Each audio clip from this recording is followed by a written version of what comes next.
Изчисляване на доверителни интервали и коефициент на вариация. Има няколко вида доверителни интервали, които включват мерките за разсейване. Това са стандартната грешка, стандартното отклонение и confidence level, нивото на доверие, което може да бъде 95%, 99% или 99,9%. Зависи от задачата, как е зададена и какъв доверителен интервал трябва да се изчисли.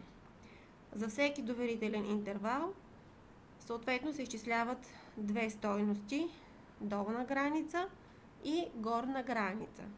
Разсейването е около стойността на средната стойност на извадката, т.е. mean, и съответно от нея изваждаме стойността на мярката за разсейване, confidence level или стандартната грешка или стандартното отклонение, а за горната граница съответно към стойността на mean добавяме тази стойност, която е мярката за разсейване. В случая ще изчисляваме 95% доверителен интервал. Използваме възможностите на Excel, за да пресметнем тези две стойности.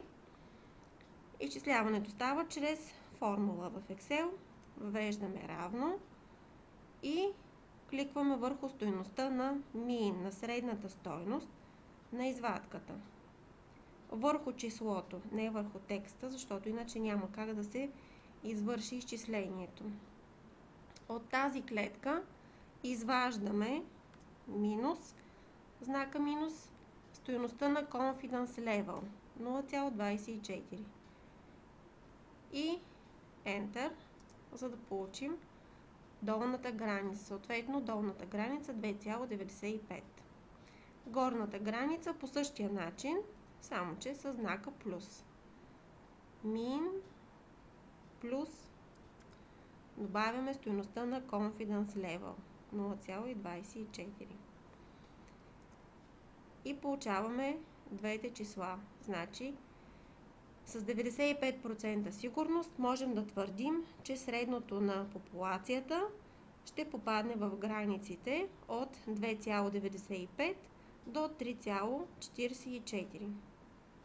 Ако пресметнете за 99% доверителен интервал или 99,9%, ще забележите, че тези интервали стават все по-големи и съответно вероятността да попадне тази стойност на популацията се увеличава. Изчисляването на коефициента на вариация, стандартното отклонение делено на средната стойност на извадката по 100. Означаваме с CV.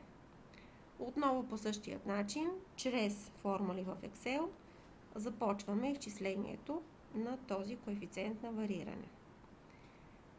Равно стандартното отклонение, Standard Deviation, делено на средната стойност Mean по 100. Ако не зададете по 100, можете чрез бутончетата за процент след това да оформите числото като процент. Но това е стандартната формула, която изчислява коефициента на вариране. И съответно 15,30%, изчислява се във вид на проценти, е степента на вариране около средната стойност.